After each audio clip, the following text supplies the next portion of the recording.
Et bonjour à tous et bienvenue pour ce nouvel épisode de La Septième Illusion. Aujourd'hui, on va parler d'un film d'animation, un nouveau film Pixar, mais je ne suis pas tout seul, évidemment, quand il s'agit de Pixar. Enfin, je suis Sawyer, je suis votre hôte, mais évidemment, quand il s'agit de parler de Pixar, je suis avec mon ami Cinécho. J'espère que tu vas bien. Ça va très très bien, comme d'habitude. Bah écoute, super. Et Jules Melon également, on est en trio cette fois-ci pour parler du nouveau Pixar. Oui, bonjour et petite dédicace à Arline Nightmare qui n'a pas pu être avec nous. Du coup, je la remplace un petit peu Effectivement. au pied levé. Et ben voilà, ouais, effectivement, parce qu'aujourd'hui, vous l'avez vu dans le titre, on parle de Vice Versa 2, la suite du premier Vice Versa 9 ans après, hein, mine de rien, ça fait un sacré bout de temps, qui voilà, arrive après beaucoup de films plus indépendants, disons de Pixar, des films qui ont aussi un peu moins marché, comme bon, Élémentaire qui a quand même réussi plus ou moins à garder la tête haute, mais également on a eu Alerte Rouge, Soul et Luca qui ne sont pas sortis sur Disney+. Mais aussi, il faut parler de l'échec cuisant, autant critique que public, hein, et aussi commercial, de Buzz l'éclair, voilà, le spin-off de Toy Story. Mais enfin, voilà, ça c'est dit. Maintenant, de quoi ça parle Vice Versa 2? Alors que Riley fête ses 13 ans et commence à ressentir les effets de la puberté, les 5 émotions qu'elle a connues jusque-là, joie, tristesse, colère, dégoût et peur, vont voir leur quotidien bouleversé quand une étrange équipe d'ouvriers du cerveau viennent saccager le quartier général des émotions de Riley. Débarquent ainsi anxiété et 3 autres émotions, bouleversant ainsi la vie de notre jeune héroïne. Donc voilà pour le synopsis de Vice Versa 2. Je vais commencer, bon, on va peut-être pas forcément demander à toi, Nico, ton avis sur le premier Vice Versa, parce que tu faisais partie de l'épisode rétro qu'on a sorti il y a Regardez quelques cette semaines. vidéo, s'il vous plaît. Effectivement, voilà. Mais toi, Jus, qu'est-ce que c'est ton rapport au premier Vice Versa? Et voilà, dans les grandes lignes, qu'est-ce que tu as pensé de ce deuxième opus? Alors, le premier Vice Versa est clairement l'un des meilleurs Pixar, l'un des plus aboutis aussi, je pense, et qui représente pour moi vraiment ce que Pixar pouvait faire de mieux, peut-être fait encore, ça on en parlera après, c'est-à-dire bien mélanger, on va dire, l'univers enfant et tout, et avec une visée adulte profonde. Donc, évidemment, je l'ai revu d'ailleurs avant de découvrir Vice Versa 2 en avant-première. Et avant de voir le 2, je n'attendais pas grand-chose. Je savais que ça allait être assez automatique. On ne pouvait pas imaginer une suite totalement en rupture avec le précédent, bien qu'elle rentre dans l'adolescence. Il fallait quand même qu'il y ait une continuité, notamment avec les émotions primaires. Donc, en voyant Vice Versa 2, j'ai à peu près obtenu ce que j'imaginais avoir. Et j'ai passé un bon moment, bien que, évidemment, il y ait des soucis, on y reviendra notamment sur le rythme, parce que ça n'arrête pas. On est vraiment ici dans une sorte de film d'animation qui veut accélérer les choses. C'est pas la TikTokisation du cinéma d'animation pour enfants ados, mais on en est quand même pas loin. Bon, c'est pas non plus Ruby l'ado Kraken, hein, mais parce que c'était quand même très très très très poussé sur ce point. Mais on sent que le film manque de respiration, manque de pause et d'émotion, si ce n'est à la fin. C'est peut-être pour ça que j'ai quand même apprécié Vice Versa 2, c'est qu'il réussit selon moi son final. Bien que stéréotypé sur certains points, je pense que donc on en parlera dans la zone spoiler, la conclusion, on arrive à obtenir un éclair de sensation proche du premier. Mais évidemment, Vice Versa 2 sera moins abouti et moins bon que le premier parce que l'effet de surprise n'est plus là, parce que finalement on est dans cette continuité qui fait que il peut y avoir et il y a en effet des redites, ça on y reviendra, y compris dans certains univers, les îles et tout, elles ont beau évoluer, les endroits du souvenir et tout, c'est que quand même on sent une vibe du premier et que ça n'apporte pas spécialement grand-chose, même si on a des petits personnages sympathiques sur lesquels nous reviendrons, notamment Banana Outi, voilà, je lâche ça comme ça, ça va peut-être être le running gag de cet enregistrement. Et sinon, ça passe, quoi. Après, je comprends que les gens soient déçus, par contre. C'est sûr. C'était évident que les gens allaient être déçus de cette suite. Mais bon, voilà, une question d'attente aussi, peut-être. Je ne sais pas. Et vous, les gars, alors? Bah écoute, Nico, je finirai en dernier, mais toi, du coup, on a déjà entendu parler de ton avis sur le premier vice-versa, mais du coup, qu'est-ce que c'est pour toi dans les grandes lignes vice-versa 2? Alors écoutez, je vais redonner brièvement quand même, c'est par rapport au 1 pour ceux qui n'auraient éventuellement pas vu la vidéo, regardez-la quand même, mais et si jamais vous l'avez pas vu, je vais être sympa. J'avoue que j'aime beaucoup ce film malgré tout et je comprends, pourquoi c'est devenu l'un des Pixar préférés, si ce n'est le Pixar préféré de certains et certaines. Malheureusement, je ne sais pas pourquoi il y a toujours un truc, qui me manque avec ce film. C'est jamais un vraiment dans le top, par exemple, tout ce qu'a fait Pixar, parce que j'adore le studio, mais par exemple, ce film-là, c'est pas celui qui me touche le plus, loin de là. Je pense qu'il y en a vraiment bien d'autres qui me parlent plus, mais je peux néanmoins pas trop l'attaquer parce que je trouve vraiment que c'est un film très maîtrisé. Et pour ce qui est du deuxième film, alors effectivement, je m'attendais clairement pas à une suite de la même facture que le 1er, et c'est effectivement le cas. C'est une suite qui est moins surprenante déjà, forcément, l'effet de surprise est passé, donc ça joue, clairement dans la balance. Mais même au-delà de ça, un peu moins impactant, un petit peu moins il y a un peu moins d'enjeux même par moment. Comme le premier était niveau enjeu, on parlait quand même de sujets assez graves, heu, vraiment très, très dramatiques, et là, dans ce deuxième, on parle évidemment aussi d'autres sujets qui peuvent être dramatiques, mais quand même à un niveau assez différent. Mais ça reste quand même, plutôt bien fait. Au niveau de l'animation, c'est très réussi. Au niveau des blagues, il y a beaucoup de passages extrêmement drôles. Comme l'a dit Jules Melon, la boîte à outils, c'est génial. C'est vraiment le meilleur passage, et aussi le héros de jeux vidéo aussi, je ne sais plus son nom, mais il était également très, très drôle. Bref, tout ce passage-là était excellent. Mais pareil, les autres personnages, comme Colère par exemple, ont droit à un petit peu plus de scènes dans ce film, donc c'est toujours appréciable, et les nouveaux personnages sont plutôt sympathiques. Donc au final, je me suis dit en quittant la salle que c'est clairement loin d'être, le meilleur Pixar. C'est même dans je pense que si je fais la liste sûrement dans les «moins bons» entre guillemets, mais en même temps pour moi, Pixar n'a jamais fait de purs mauvais films, donc même leurs moins bons restent des films tout à fait sympathiques, et du coup, ce Vice Versa 2, je trouve quand même que c'est, plutôt, réussi malgré tout. Mais maintenant, est-ce que c'est réussi du côté de est-ce que c'est un bon Pixar? C'est un Pixar sympathique, mais qui va pas beaucoup plus loin. Voilà, ce que j'aurais à dire, dessus brièvement. Et toi, mon CEO?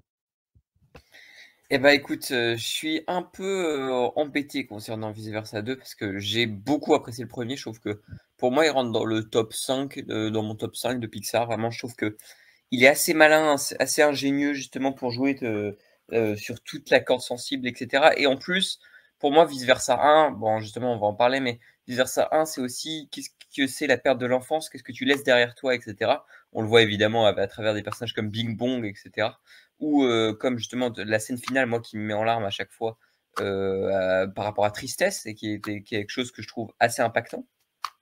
Et donc, j'attendais Vice Versa 2, je savais que ça allait être moins bien que le premier, mais j'attendais quand même Vice Versa 2 parce qu'on a eu des bonnes critiques, et cetera. Je me dis peut-être qu'ils ont réussi à faire un truc assez ingénieux, qui se tient bien, et cetera. Et en effet, ça se tient bien. Ça se tient bien, mais Vice Versa 2, en fait, c'est la recette qui marche, mais qui n'a plus aucune saveur. En fait, c'est-à-dire que pour moi, c'est un film. Alors, encore une fois, hein, j'ai pas détesté. Il y a plein de trucs appréciables, voilà, comme l'ont dit mes collègues, notamment la scène justement à travers le Vault, etc., le truc des oublis, etc. C'est assez ingénieux. Il y a plein de bonnes idées, etc. Mais on sent que c'est un film qui est là pour sortir le pognon, et donc qui est assez artificiel et qui est faussement sincère, en fait. Et c'est un truc que je reproche rarement à Pixar, mais du coup là, ça me fait très très mal de le souligner. Et je trouve que c'est triste de voir un film appliquer toutes les bonnes recettes du premier, les appliquer sans non plus qu'on s'ennuie, etc., parce que c'est un plutôt bon divertissement, mais les appliquer sans aucune saveur, donc d'avoir une espèce de redite du premier, mais en version sous l'exomile. C'est-à-dire que le film n'a pas grand-chose à proposer. Il a quelque chose d'intéressant par rapport à l'anxiété, mais il faut dire que le film, je suis désolé de le dire, mais il ne propose que le personnage d'anxiété, parce que les autres émotions, à savoir embarras, ennui et envie, sont mais alors sous-traitées, mais d'une puissance vraiment assez impressionnante. C'est-à-dire qu'il y a vraiment que anxiété qui a de l'impact et qui est importante dans le récit. Il y a quelque chose d'intéressant, je suis d'accord avec toi, dans le final, et notamment à peu près dans le moment un peu, disons, entre guillemets, émotion du film. Mais c'est aussi le problème, c'est que le film va tellement à 100 à l'heure, va tellement rapidement, parce qu'il ne faut pas perdre l'attention des enfants, etc., que les moments d'émotion ou les moments un peu tristes ou quoi sont soulignés. Et donc, ça rajoute au côté artificiel. C'est un vrai problème que j'ai par rapport au film. C'est toujours beau, évidemment, ça se tient toujours bien. C'est-à-dire que donc je passe pas un mauvais moment, mais pour moi, voilà, je trouve que il est symptomatique des gros problèmes de Pixar en ce moment, et il est un peu symptomatique de ce qu'on va se taper sur les suites Pixar prochainement. Et si, je pose tiens, déjà un petit débat là, et si c'était un petit peu le destin malheureusement du studio depuis, comme tu le dis, hein, Joseph, depuis enfin, on le sent un petit peu déjà. Buzz, c'est une sorte d'origin story, spin-off un peu programmatique quand même. On sentait un poil forcé, même s'il y a des bons éléments dedans, ça prenait pas. Et si Pixar justement rentrer dans une ère de la redite, parce que déjà, dit le meilleur, ça je sais que l'ami Cinéchaud va pas forcément être d'accord, mais le fait est que, Non. voilà, mais a perdu un petit peu le mojo, la magie, là où pourtant, dans Toy Story, on a eu 2 très bonnes suites, même, je trouve que Toy Story 4, moi je l'aime bien, vraiment. Je l'ai peut-être revu à la baisse avec le recul. Il se tient bien. Voilà, il Ouais. se tient bien. C'est juste que c'est un peu forcé. C'est justement déjà avec Toy Story 4, on sentait que ça forçait un peu la dose. Et là, Vice Versa 2, le fait est que oui, ça manque, on va dire, je pense, d'impact émotionnel dans le sens de cœur. Ça manque de cœur et qu'on est dans un truc très cahier des charges, très téléguidé. Ça se voit dès le début. On a une intro qui reprend exactement la même chose que le premier film, où Joie raconte Riley, machin, tout ça. C'était pas très utile de repartir de la même manière exactement. Oui, Riley a évolué, tout ça, machin. Même si avec le match de hockey au début c'est sympa, mais tu sens quand même que on veut forcer l'idée de replonger dans l'atmosphère au cas où beaucoup de gens seraient allés voir le film sans avoir vu le premier. Bon, pourquoi pas. Hein. Et dès l'arrivée de Anxiété, on sent que ça peut aller trop vite, dans le sens où tu l'as très bien dit, Joseph, c'est Anxiété qui prend le dessus, et alors le film ne va jamais vraiment prendre, on va dire, le temps de développer les 3 autres personnages. Envie, Est-ce que c'est c'est juste... pas Ouais, vas-y. volontaire? Mais peut-être que Dans dans le le sens, sens je pense que c'est où volontaire dans le sens où Anxiété, elle arrive et elle prend le pouvoir, c'est la dictatrice. Donc les 3 mmh, autres autour, c'est un petit peu ses bras droits, où il s'en fiche, pour Ennui, il s'en fiche. Envie, c'est le bras droit, c'est la follower numéro 1. Et c'est vrai que Anxiété, ça donne l'impression ouais, d'un état totalitaire qui vient dans la tête de Riley, quoi. Je sais pas ce que vous en avez pensé là-dessus. Ils sont bah, là que même le pour faire du côté remplissage très parce que ça aurait rapide. été bizarre qu'Anxiété soit tout seul, quoi. C'est un peu ça mon problème avec le truc. Ah, c'est ça, ils auraient dû faire arriver Anxiété en premier, d'abord seul, et les autres qui se seraient greffés ensuite, peut-être. Parce que, bon, Embarras va avoir une Bon, utilité. on laisse parler Nico parce que je crois que Nico veut réagir. Vas-y, Nico. De toute façon, mais je réfléchissais sur le côté très rapide que j'ai ressenti aussi. Effectivement, ça va très, très vite par moment. Au niveau des dialogues, tu as presque pas le temps de souffler, de respirer, par moment. Mais est-ce que c'était pas, entre guillemets, volontaire? Parce que vu qu'on veut instaurer le fait que anxiété va prendre la place, il y a aussi le côté que oui, quand tu es anxieux, tu parles très, très vite et du coup, est-ce que le film veut te remettre dans un Oui, sentiment d'anxiété justement, peut-être, il y a ça, et puis c'est une par ado. moment? Et dans la tête de Riley, tout va plus vite. C'est Voilà. ça Mais je te l'idée. dirais, Le film, mais je serais d'accord s'il y avait que Anxiété ou que Riley qui agissait comme ça, mais tous les personnages du film agissent hyper rapidement, en fait, vraiment. mais parce Enfin, que C'est une ado. les émotions sont connectées. En fait, on a remarqué, enfin, c'est un petit peu aussi l'un des messages du premier film, c'est que les émotions apprenaient l'une de l'autre. Il y a une porosité finalement. On ouais, voyait la mais du relation coup, entre ce joie qui et rajoute tristesse. encore plus le côté redite du deuxième opus, en fait. C'est ça mon vrai problème Mais avec le alors, c'est film. ça le problème de Vice Versa, c'est-à-dire qu'il y a un concept extraordinaire de voir l'évolution de Riley, donc l'évolution des émotions, mais il y a une limite aussi, c'est que ça reste Riley, ça reste ses émotions, et les émotions, elles ont la logique de l'évolution qu'on a déjà vu dans le premier film. Donc fatalement, il y a la redite. Et s'il y a un 3, ça sera pas mieux. Hein. Ça sera pire même, je Bah, pense. La s'il y a un 3, à 4 la c'était limite, c'est plutôt un truc bonne, d'adulte, donc pourquoi pour le pas, coup. mais je sais pas, Ouais, mais quoi. ça serait une redite. Enfin, je sais pas trop comment ils gèreront le 3, parce qu'il y aura un 3, ça on peut Vu l'annoncer, le là, vu succès le du 2, oui. succès.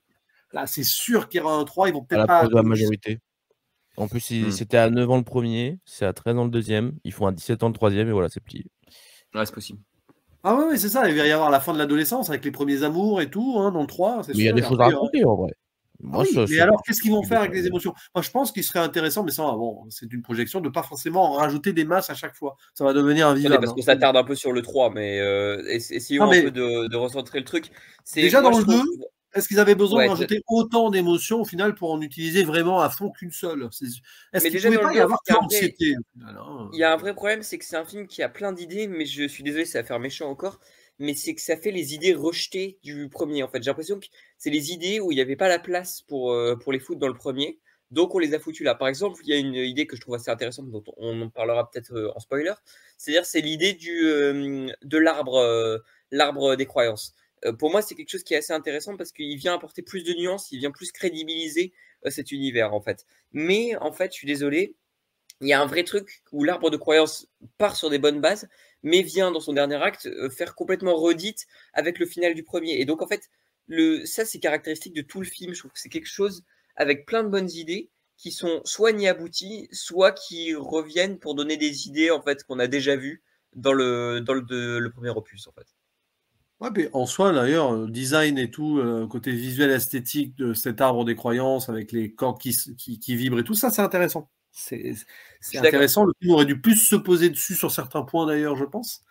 Mais ouais, il y a forcément. Mais là, on en revient à l'idée de. C'est une boucle, en fait. Ce qui va se passer Mais ce dans le qui cerveau m'embête, de Riley, ça va y avoir des évolutions par boucle. ouais. Donc, il va Mais tu vois, ce forcément qui y avoir m'embête, des. c'est que je me suis dit, ouais, mais tu vois, ce qui m'embête, c'est que je me suis dit, je me suis fait la réflexion et c'est pas bon si je me dis un truc comme ça. Je me suis dit, putain, si cette idée-là, elle était dans le premier, ils auraient pris plus le temps de la traiter, tu vois. Ils se seraient attardés dessus, ils se seraient attardés déjà sur la beauté visuelle du truc. Mais vu que c'est un film qui ne doit pas perdre de temps, qui doit continuer à enchaîner, je trouve que t'as pas le temps en Après, ils fait, auraient que pas le pu la film trouver dans le mérite. premier. Hein. Ils auraient pas Non, pu. mais Hein. justement, c'est pour Parce ça que que je quand dis que tu c'est regardes aussi le des rejetés premier, du. franchement, j'ai beau ne pas l'adorer au plus haut point, il y avait un truc sur lequel on peut pas l'attaquer, c'est le rythme. Il est Bien sûr. parfaitement rythmé. Mhm. Mais Dans le niveau des blagues, des moments d'émotion, des moments de machin. C'est parfait, genre, c'est tout ce qu'il faut. Là Ouais, où justement, la mais c'est suite est pareil. plus rapide. je pense qu'il y a un souci aussi. Peut-être le souci n'est pas forcément au niveau des émotions, quoique évidemment, voilà. Mais peut-être que l'évolution de Riley en tant que telle, c'est trop stéréotypé, et pas forcément flagrant. C'est-à-dire qu'elle devient une ado de 13 ans. On va dire les enjeux qu'elle va vivre avec son stage de hockey. On aurait peut-être Bah, c'est dû. ça. Ce que je disais avant, c'est que dans Bah le ouais, premier, c'est on parle ça. quand même de fugue. C'est quand même pas un autre Ouais. Ouais, niveau. elle vole la carte bleue de sa mère, elle fait des trucs, enfin, c'est quand même assez ouf, quoi. Oui, voilà. Et là, c'est vrai qu'il se passe pas grand-chose. En soi, ils auraient peut-être dû mettre un enjeu dramatique plus profond que oh, elle va peut-être perdre ses amis, oh, elle veut peut-être devenir ou pas championne de hockey dans l'équipe de sa favorite. C'est un peu plat quand même. Enfin, bon, Ouais, je je suis ne voulais d'accord. pas imaginer voilà, qu'elle va perdre un de ses deux parents. Enfin, peut-être pas exagérer non plus. Peut-être que pour le Bah, il y 3, ils avait sont bien une obligés idée qui d'arriver. aurait pu être intéressante, Non, mais éventuellement. il y a- Parce il y qu'ils a- avaient introduit ça en plus, il me semble, dans le court-métrage qu'ils avaient fait après le premier. Et je crois qu'ils avaient instauré le fait qu'elle était en partie bisexuelle, il me semble. Bah, ouais, mais là, c'est complètement zappé d'ailleurs, parce qu'on Oui, voit voilà. au moment où on voit Surtout pas abouti du ses tout, ouais. petites amies sur le mont Rushmore, là, le mont Crushmore. Bon, ça n'a pas l'air très bisexuel, du coup. Mais bon, de toute façon, elle a 13 ans, on s'en fout. On verra après. Mais Dans le Oui, film, on verra après, bien le sûr. 3, je Mais pense, vice-versa 3, ils peuvent aller plus loin là-dessus, à la rigueur. je te dirais même, en fait, c'est le film a plein de bonnes idées qui en feraient un excellent film si elles étaient mieux rythmées. C'est-à-dire que je vais mettre en parallèle deux scènes. C'est-à-dire que, par exemple, dans le premier, il y a cette scène quand même incroyable, on peut le dire, tu vois, de ce truc de production de rêve. C'est-à-dire, et si, en fait, tous les rêves que tu imaginais, ils étaient produits, en fait, dans ta tête, mais à la manière Hollywood, avec des acteurs, etc. C'est quand même un truc assez passionnant, tu vois. Puis en plus, après, ils vont chercher le clown, etc. Enfin, il y a un truc quand même assez dingue. Dans celui-là, il y a un truc qui est assez balèze, je trouve, qui est une idée que je trouve pas mal, qui est alors le fort de coussin, je crois, qui devient toutes les projections mentales qu'elle se fait à cause d'anxiété. C'est-à-dire que ils font tous des dessins en fait, et ces dessins sont envoyés à anxiété. Bon, je suis désolé, on rentre un peu dans les détails, mais au pire, on rentrera dans la zone spoiler. Mais voilà, et tous ces dessins sont envoyés à anxiété, donnent les scénarios à peu près de ce que peut imaginer Riley en fait, et tous les scénarios que peut se faire dans sa tête anxiété. C'est malin, ça correspond à un truc qu'on peut se faire dans la vraie vie. Enfin, ça peut parler aussi. C'est une belle image en fait, je trouve ça intéressant. Mais de un, je trouve ça trop lourdement écrit alors que l'image suffisait, c'est-à-dire qu'il y a des phrases très balourdes en mode anxiété, on n'a pas besoin de toi, etc. Je trouve que l'image et les visuels suffisaient pour illustrer ce truc-là. Et de deux, c'est pas attardé, ça dure 5 minutes, après c'est résolu et on passe à la suite. Si ça avait duré autant de temps, et je pense qu'il y a matière avec un concept comme ça à durer autant de temps qu'un truc comme le truc des rêves dans le premier, on aurait eu un vrai développement et on aurait eu un vrai passage marquant. Et le problème, c'est que c'est symptomatique de tout le film, c'est que c'est que des bouts de choses qui sont très intéressantes et qui sont très bien illustrées. D'ailleurs, c'est toujours très beau, hein, on n'en a pas parlé, mais voilà. Mais qui sont pas assez aboutis et donc qui en font un film hyper anecdotique selon moi. Bah, c'est un peu l'image de cette chambre forte avec les secrets. Là, à un moment, c'est très programmatique et juste pour faire avancer le scénario, on enferme les émotions parce que ça, on l'a pas dit, mais c'est dès le début, c'est pas un spoil en soi. Donc, c'était veut se débarrasser des premières émotions. Il y a la chambre de forte des secrets, c'est juste gratuit, c'est juste pour nous introduire des personnages drôles. En soi, ils sont bien ces personnages. Hein. Il y a Bluffy, il y a le personnage de jeu vidéo, Lance/Blade là et tout, et Banana Outi avec Noir Et le Secret. secret, là, ouais, c'est ça.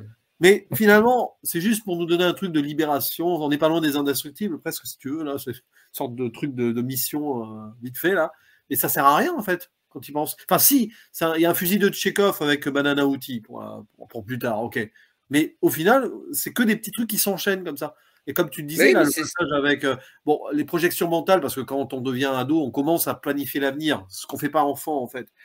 Donc c'est le pire, hein, c'est le pire qu'il y a dans nos émotions humaines, c'est ah ouais, peut-être le ouais, pire, c'est vraiment. de projeter l'incertitude. Et bon, on est tous passés par là et ça s'arrange pas avec l'âge. Hein. Donc ça promet pour anxiété quand il y aura Vice Versa 12. La tête d'anxiété dans Vice Versa 12, ça Il promet. sera mort. Mais voilà, après, il y a trop de choses en fait dans le film, peut-être. Parce que s'il veut aller trop vite, il laisse pas réfléchir, il laisse Il manque de temps de réfléchir. pause, on va dire. Voilà, ça manque, sauf la fin. À la fin, Ouais. enfin, et on a l'impression qu'ils ont voulu garder juste pour le final l'émotion ultime. Mais c'est un peu dommage, quoi. Un peu On notera dommage. aussi la musique. Ah Est-ce bon, que ouais, il quelqu'un y a se une rappelle de la musique. musique du 2? Ouais. Ah ouais, non, c'est chaud. C'est pareil, elle est Parce que anecdotique de autant, fou. là encore, le premier, on peut l'attaquer, moi, voilà, encore une fois, la musique du premier est quand même ultra iconique. Enfin, tout le monde s'en rappelle de ses notes, quoi, de piano. Là, dans le 2, je propose à tout le monde de ne citer qu'un seul morceau, Ouais, qui ne vient pas du premier, hein, bien évidemment. Parce que là, pour le coup, c'est mais ouais, grosse ouais, je suis assez déception sur la d'accord. musique. J'ai été pas mal déçu sur ce point. Mais Il y a c'est rien pas de Mais en marquant. Michael fait, mais Giacchino, hein, d'ailleurs. C'est pas ouais, Giacchino. c'est vrai, c'est pas Gakino et ça se sent en plus. Mais en plus, je suis désolé de le dire, mais en fait, ce qu'a dit Jules là, sur justement, il y a plein de petites idées, etc. C'est symptomatique du film. C'est plein de petites idées très intéressantes qu'il faut qu'on passe pas un mauvais moment. Voilà, moi j'ai mis 3 sur 5, tu vois, ça passe encore. Mais je trouve que c'est d'un classicisme et c'est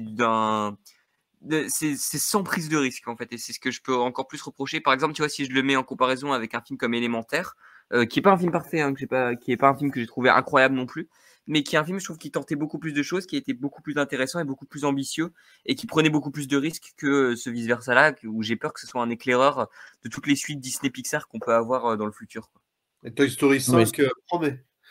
c'est Ouais. pas forcément un problème d'avoir des suites. Moi, je suis Non. partisan du si Pixar continue à faire des suites, continuez, même si elles sont pas terribles au pire. Faut au moins que l'important c'est que ça marche au box-office et qu'après vous laissez par contre la possibilité à d'autres auteurs de faire leurs films originaux. Le problème c'est Ah, que mais ça là, ils ont semble pas fait être des le cas annonces là. récemment qui sont pas terribles à ce niveau-là. Ouais. Moi, Ouais. tout ce que je veux, c'est qu'ils continuent à faire des films, comme ils font d'habitude, c'est-à-dire de nouvelles œuvres portées par des personnes qui parlent de leur parcours via un parcours plus universel, parce que c'est ça qu'ils ont pas trop compris, les exécutifs, c'est qu'ils disent: «Oui, on veut arrêter de faire des récits autobiographiques, on veut faire des, récits plus universels». Un truc comme ça, en gros, ils ont dit ça, Ouais, c'est pas bon, ça. récemment. Sauf qu'ils ont pas compris que justement, c'est en partant d'un récit autobiographique, en tout cas d'un truc qu'on a vécu nous personnellement, que forcément, avec un travail d'écriture, avec un travail de machin, tu vas forcément toucher plein de gens. Je pense qu'il y a plein de gens, dont moi d'ailleurs, ont été touchés par des «petits films» entre guillemets, genre, En Avant, Luca et Oui, cetera. oui, C'est non. des petits films, mais c'est des Oui, films qui parlent à plein de gens malgré tout. Parce qu'il y a un je suis truc, il y d'accord. a il y a des sujets assez globaux, il y a un cadre qui nous emmène et c'est là-dessus par contre où j'espère qu'ils vont pas virer. Moi, ça me dérange pas qu'ils continuent à faire des suites. Bon, c'est mieux si elles sont excellentes, hein, évidemment. Les Indestructibles 2, bah, d'ailleurs, par exemple, était une très, très bonne suite à ce niveau-là. Mmh. Mais du moment qu'ils font des films originaux à côté, il y a pas de problème. J'espère juste qu'ils vont pas stopper juste d'un coup par appât du gain, on va dire. Voilà. D'ailleurs, Il y a j'attends Elio. beaucoup Elio à ce niveau-là. Voilà. J'espère qu'ils vont le maintenir et surtout le sortir au cinéma. J'ai un peu peur pour Elio quand même, parce que ça a été repoussé, tout Bah, ça. le film est fini, il devait sortir en février Ah 2024, il va bon? sortir en juin D'ailleurs, 2025, c'est chaud quand même. anecdote, la bande-annonce est sortie il y a plus d'1 an. Voilà, Ouais. voilà. Oh, c'est C'est pas chaud, bon ça. C'est c'est pas chaud. bon. Ça veut dire que quand le film sortira, la bande-annonce sera sortie il y a plus de 2 ans. Exactement. Ça va finir sur Disney+, tout ça. Mais bon, C'est on possible, verra bien. c'est grave possible, ouais. Mais sinon, pour aller dans Mais la bon, zone spoiler. ouais, on peut rentrer dans la zone spoiler et parler peut-être un peu de la fin. Moi, justement, je parlerai d'un moment moi, que j'aime bien, par exemple, mais qui est un peu appuyé. C'est ça qui me permet, encore une fois, si je le compare, par exemple, là, bon, on en spoiler, donc on spoil aussi le 1. Si on parle aussi, par exemple, si on le met en parallèle avec la, entre guillemets, mort de Bing Bong, en fait, tu vois, ce moment où elle est coincée, où toutes les émotions sont coincées, etc., et que Joy dit, peut-être que l'anxiété a raison, peut-être que quand tu grandis, tu as moins de joie. Évidemment, c'est malin, tu vois, c'est assez intéressant et c'est assez beau, tu vois. Mais le problème, c'est que vu que le film prend son temps là et qu'il est allé à 22 à l'heure pendant tout le film, je sens qu'on me dit, ah là, c'est le moment où tu dois pleurer, là, c'est le moment où tu dois faire le truc, etc. Donc j'ai un peu de mal avec cette scène-là, par exemple. Après, on parlera évidemment de la crise de panique, mais moi, j'ai un peu Ouais. de mal avec cette scène-là, même si je la trouve quand même assez belle. Imaginez dans Vice Versa 5, si Riley tombe dans une dépression, Joie se sacrifie comme Bing Bong. Bon, Oh, putain. quelle horreur. Non, ils oseront jamais. Non, mais c'est vrai, oui, c'est un petit peu lourdingue à ce moment-là, mais ça passe bien. On est vraiment dans l'autoroute programmatique de ce qui était annoncé. Et bon, les choix de Riley, évidemment, au-dessus, qui commence à faire n'importe quoi, tout ça, parce que Anxiété a pris le dessus. Et c'est vrai que pendant toute une partie du film, quand Anxiété est aux manettes, c'est forcément le bordel. Donc c'est forcément hyper rapide. Et c'est vrai que, comme tu le dis, Joseph, après on arrive à cette crise de panique. Je ne sais pas ce que vous en avez pensé de cette scène.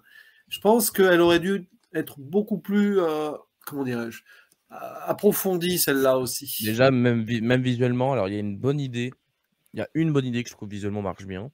Autant le côté, elle va un peu partout, elle va hyper vite et qu'elle fait une tornade, bon, ça passe, mais c'est pas l'idée. Par contre, le fait que quand Joie rentre dans cette petite tornade, justement, que tu vois qu'elle est complètement fixe, presque comme si elle glitchait sur les bords. Ça, c'est une très bonne idée. Ça, visuellement, ça marche bien, surtout qu'il y a un moment où elle lâche sa larme et qu'elle reste du coup complètement figée. Il y a vraiment là pour le coup un côté à la fois flippant et dramatique. Là, ça marche bien. C'est Quicksilver, quoi. Evan m'a dit, je l'ai vu avec Evan qui a détesté, il m'a dit que c'est The Flash 2. Oui, mais non. Non, mais c'est Evan. Évidemment. Non, mais en fait, pour revenir sur cette scène, je la trouve intéressante et effectivement, forcément, tout le truc avec l'arbre correspond. Mais justement, je trouve que cette fin est pas mal. Mais le vrai problème avec ça, c'est que j'aurais préféré que. Enfin, ça se dit pas, tu vois, on peut pas reprocher un film de ce qui n'est pas. Mais j'aurais préféré que le film soit un peu plus sombre. C'est-à-dire que tu parles de l'adolescence, qui est un moment où arrivent les choses dures, tu vois, quelque chose comme ça. Et c'est un film qui est très orienté comédie, voire plus que le premier. Et je dis pas qu'il faudrait être plus noir ou quoi, parce que c'est pour les enfants. Mais je trouve qu'il aurait fallu être un peu plus ambigu. Et un peu plus. Enfin voilà. Et je trouve que le film a un gros problème par rapport à ça. Notamment dans sa fin, on sait, c'est toi qui contrôles tes émotions, etc. Qui est un truc qu'on a un peu vu déjà avec le premier. Je suis désolé. Enfin, je trouve que ça fait très redite encore une fois. Et ça décrit en fait tout ce que je pense du long métrage. C'est sûr que même dès le départ, moi je le pressentais aussi. On le pressentait d'ailleurs pour beaucoup dès la première bande-annonce. Le concept même du film et la façon dont c'est avancé. On avait peur que ce soit redit, que ça fasse redit sur le côté, oui, faut accepter toutes les émotions, faut machin, faut ceci. Alors évidemment, il y a des variations dans le film parce qu'ils sont quand même plus malins que ça, Pixar. Mais c'est vrai qu'au global, c'est un peu triste, mais tu as vraiment l'impression que c'est quand même une redite du premier, effectivement. Enfin, s'il y a un 3, ça sera pareil, hein, je pense. Hein. Enfin, il y aura encore faut accepter des émotions. Ça dépend parce que l'entrée à l'âge adulte, là, il y a vraiment moyen de faire un truc différent, mais il faut vraiment y aller à fond. Par contre. Attends, honnêtement, il y aura commercial. Honnêtement, vu le succès du 2, il y aura une Riley à 16 ans pour le 3. Ouh là là. Même peut-être 14-15 direct dans la foulée où elle va avoir son premier amour. Oh, j'espère pas. Faut aller loin, là. Faut aller 17 ans, là. Ce serait parfait. Ouais, faut aller 17-18. S'ils peuvent étirer le truc, ils peuvent en faire 10 avec des gros succès sur 20 ans. Mais ils n'oseront pas. 26 ans, 30 ans, aux enfants. Non, mais s'ils font un 3, ça sera le dernier, hein, parce qu'ils feront pas de 4 où elle sera adulte ou quoi, il faut s'adresser aux enfants aussi. Ou alors, elle aura un enfant. Possible. On verra les effets, vraiment faire un gros gap. Les émotions des bébés. Ah bah oui. Inside Out Legacy. Après, c'est vrai que Inside Out Legacy. Inside Out Evolution. Cette fin, parce qu'on n'a pas contextualisé, mais Riley fait des bêtises, elle veut à tout prix, obsession, ambition, c'est la Dark Riley à la fin à cause de l'anxiété. Donc elle a fait une crise de panique. Et alors c'est là où il y a une magnifique scène avec Joie à la fin. Je ne sais pas ce que vous en avez pensé. Où enfin, le temps se suspend un petit peu, ça scintille, ça devient un peu lumineux et ça se ralentit. C'est là où le film réussit. En fait, il est malin, le film. C'est qu'il arrive à te mener à un beau pic d'émotion. Peut-être qu'il a réussi à m'avoir plus que vous deux, je ne sais pas. Non, mais je suis d'accord, mais... avec Joie à la fin. Non, en fait, je suis d'accord, mais je trouve qu'il a un vrai problème de ton, encore une fois. Vas-y, Nico, je te laisse.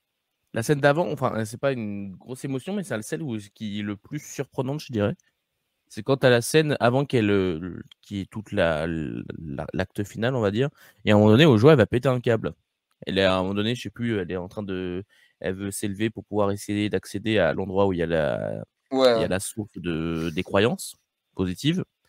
Et du coup, il y a les colères et tout ça qui sont en train de péter un câble. Et d'un coup, elle commence à hurler sur les autres. Et du coup, on voit qu'elle est en train de complètement changé et ça montre à quel point, ça montre assez bien avec cette scène, comment Riley change, en montrant que même sa «joie de vivre» entre guillemets est affectée par sa personnalité et par son passage, à l'adolescence. Donc pour le coup, ça c'était une scène qui m'avait plutôt bien eu parce que, ouais, ça fonctionne bien quand même de voir ce personnage aussi positif dans les 2 premiers, qui d'un coup pète un câble. C'est la Moi j'ai Je suis assez complexité d'accord, des mais émotions. ça devrait être plus traité que ça, en fait. T'as quand même à la fin, voilà. Mais ça, on le sait d'avance, qu'on arrivera à la nuance des choses, les émotions entre elles. Riley, c'est quelqu'un de complexe, donc toutes les émotions se prennent dans les bras aussi. Bon, mais c'est normal. On sait qu'on arrivera au melting pot des émotions et que de toute façon, joie ne peut pas être que joie, tristesse n'est pas forcément que tristesse non plus, et que chaque émotion entre elles, en fusionnant ou en s'associant, peuvent créer toute une multitude de nuances. C'est magnifique, c'est beau, c'est universel. On l'a compris, Ouais. c'est ce que Pixar veut. Donc, c'est limite trop beau pour être ultra touchant dans le cœur. C'est déjà dit dans le 1 avec Oui, c'est ça. tristesse et joie. Du coup, bah oui, on le savait. Enfin, je sais, j'ai vu le 1er. Enfin, ça fait un peu ça, quoi. Je sais pas. Alors, oui, c'est un peu différent parce qu'il y a des émotions différentes, mais la finalité, c'est la même. C'est accepter toutes les émotions. Accepter C'est que ça. chacun ait son rôle, avec son machin. Mais ce sera la même chose à la fin du 3 et du 4. Hein. Enfin, Bah, oui, j'espère oui. pas, mais peut-être. Parce que je pense qu'ils se disent qu'ils tiennent leur nouveau Toy Story. Hein. Je pense. Hein. Oui, mais bon. En même temps, vu le Ouais. succès, tu m'étonnes. Mais Ouais. bon, et on n'a pas parlé de Mamie Nostalgie. Alors. Ah ouais, c'est un caméo, vraiment. Ouais, Ouais, mais c'est vraiment une blague, quoi. c'est bizarre parce que c'est une émotion qu'on peut attendre pour plus tard. Et c'est vrai que la nostalgie commence à arriver à l'adolescence un peu, mais on la refoule. Et c'est vrai, ça. Alors, est-ce qu'ils... Hein, ouais. On ne sait pas s'ils le foutront, tu vois, après, mais... Bah, Après, j'espère, tu parce vois, que ils ont... sinon, c'est idiot. Tu vois. Si c'est Bah, après, 18 ils ans, ont c'est le moment de le foutu... mettre. C'est quand tu repenses à Après, tes c'est vrai années qu'ils ont foutu d'avant. le bouton, ils ont foutu le bouton puberté en vanne à la fin du premier et ils l'ont utilisé là, tu vois, donc... Ah oui, oui, mais on sait où se cachent les émotions. On a la maison des émotions cachées qui attendent leur heure. C'est bien. C'est d'accord, mais de toute façon, c'est un gros problème, je trouve, c'est que le film aussi est obligé de se reposer sur le premier pour marcher, et ben, c'est comme ça qu'il marche, paradoxalement. Mais par exemple, il a plein de callbacks au premier aussi. Quand il y a un des flics là, qui se fait enfermer dans le vault, on voit que sur sa casquette, c'est écrit My Hat, qui est déjà un gag du premier vice-versa, je sais pas si vous vous en souvenez, avec les deux policiers qui gardent le Oui. clown. Je sais pas si vous vous souvenez de cette vanne. Bien sûr. Ouais. Et il y a aussi la pub de dentifrice là qui revient aussi à un moment Oh, donné. Mais ouais, c'est ça. Mais voilà, je trouve que c'est pas un film dérangeant. Voilà, conclure de toute façon sur le film. C'est pas un film dérangeant, c'est un film divertissant. Si vous amenez vos enfants, je pense qu'ils vont aimer. Mais je trouve que c'est un gros mais pour un Pixar. Et c'est un film qui se repose beaucoup sur ses acquis et je trouve ça très dommage. Voilà. Après, pour avoir vu pas mal d'avis, à droite à gauche, de gens, de machin, on peut pas nier que malgré le fait qu'on soit un petit peu moins, on va dire, positif sur ce film, même si on l'a apprécié malgré tout, il y a quand même pas mal de gens qui ont été vraiment touchés par ce que le film racontait. Il y a plein de gens d'ailleurs qui n'aiment Ah mais pas bien vu sûr. le 1 et qui ont bien compris le 2. Donc ça c'est plutôt bien fait aussi, là-dessus. C'est pour ça que même si je suis d'accord sur le côté un peu «programmatique» entre guillemets, ou en tout cas un petit peu moins de cœur que les autres films, pour l'instant, je ne tirerai pas la sonnette d'alarme sur Pixar. C'est juste un film un peu moins intéressant, mais ça reste un film qui touche beaucoup de gens. Donc ça veut dire qu'ils ont quand même pas trop perdu non plus, leurs pattes, on va dire. Parce qu'à la limite, c'était plus Buzz l'éclair où là j'étais assez inquiet. Parce que pour le coup, c'était vraiment un film que j'avais trouvé pas si on avait perdu un peu ce côté, vraiment, cœur, touchant, tout ça. Il y avait une scène vite fait qui marchait un peu, mais c'était quand même très limite et c'est le seul film où vraiment j'ai un peu de mal. Là, Vice Versa 2, je le trouve quand même un peu mieux quand même, c'est plus on touche quand même plus à quelque chose d'assez, malgré tout universel parce que la crise d'anxiété et toute la crise d'angoisse sur la fin, beaucoup de gens l'ont eu et ça c'est quand même un truc qui va rassembler, je pense. Donc voilà, je ne suis pas non plus complètement inquiet. J'espère juste que le prochain sera un petit peu plus poussé, on va dire, au niveau émotion, mais voilà, on verra bien, ce que ça vaut. Bon, je suis pas inquiet non plus, mais bon, il y a 27 émotions en tout, donc il y a de quoi en faire au moins 5. Là. Ah bah ça oui, Ouais. ça c'est sûr, on verra les suites, mais bon, Ah, et les émotions comme désir sexuel, romance, surprise et tout. Désir sexuel, je pense qu'ils vont la zapper. C'est quand même du Pixar. souffrance. Non, ils la feront pas. Mais tu sais qu'ils J'espère. ont. Apparemment, ils ont zappé dépression et alors attends, faut que je retrouve Il n'y a l'anecdote. pas dépression, Je en crois fait. Dépression, ce serait un mix de plusieurs émotions, je pense. Ouais, c'est ça. Mais Excitation, apparemment, il y a excitation, stimulation, tout ça, il y a pas. non, voilà. Alors Excitatif de attends, j'ai une vraie l'adolescence. anecdote. Je J'ai une vraie anecdote Ouais. par contre, qui m'a été donnée, des dédicaces à toi par Sony Couche sur Letterboxd, qui m'a dit que en fait, dans une interview, il révélait qu'ils avaient réfléchi à faire honte et culpabilité, en fait, et en fait, les émotions ont été rayées du projet parce qu'elles étaient entre guillemets trop douloureuses, qui est Ouais, moi un mais truc que ouais. je trouve complètement con parce que j'aurais trouvé ça beaucoup plus intéressant. Mais bon, voilà. Et donc voilà, on est un peu dans l'aseptisation déjà d'un projet. Pourtant, quand tu es dans les émotions de quelqu'un, si tu commences à réfréner certaines possibilités de trucs sombres, c'est dommage. C'est-à-dire que Riley, du coup, ça va être une sorte de robot, quoi. Ce serait bien qu'il Effectivement. lui arrive des trucs surprenants quand même dans le 3. Parce que là, je vous avoue, dans le 2, il n'y a rien de surprenant ce qui lui arrive. Si vous voulez des trucs sombres, regardez Soul. C'est bien. J'aime bien. Si vous voulez des trucs sombres, regardez Hérédité. Ouais, c'est un peu Midsommar. plus. Midsommar. Ouais. Je montrerai pas ça à mes gosses, tu vois, par contre. Je suis en train de teaser un truc là sur Midsommar. Soyez, Ah, Ah bah, tu vas y passer, hein, je vais te dire. Hein. Tu vas y soyez passer. témoins, comme Ah ouais. dirait l'autre. Soyez témoins. Et l'arbre des cordes et tout, de conscience et tout, c'est pas l'arbre qui pousse sur des mentus. Non, non, non. Non. Bon, allez, je Mais pense qu'on a un peu ça, fait le tour de Vice Versa 2, à moins que quelqu'un ait des choses à dire, mais je pense qu'on a tous un petit peu conclu. Non, mais à vous de nous dire dans les commentaires ce que vous en avez Oui, pensé. Allez. Dites-nous, parce qu'on est assez curieux. C'est vrai que le film vous avez aimé, fait ce un que gros vous n'avez pas succès, aimé. Dites-nous tout. évidemment, mais surtout que le film fait un gros succès, mais divise un peu aussi, quand même, faut le dire. Même si, voilà, ce que tu as dit, Nico, il y a beaucoup de gens du grand public qui l'apprécient beaucoup. Mais voilà, dites-nous ce que vous en avez pensé dans les grandes lignes. On lit tout, on répond à tout. Et merci à mes chroniqueurs autour de la table, Jules Melon et Cinéchaud, c'était un plaisir. Avec grand Merci. plaisir. On a tout donné. Bah, écoute, Ça a tout t'as donné. tout donné. Allez, mais on vous attend pour d'autres vidéos, évidemment, il va en avoir beaucoup cet été. Mais en attendant, on vous dit à la prochaine. Ciao, ciao. Ciao. Ciao.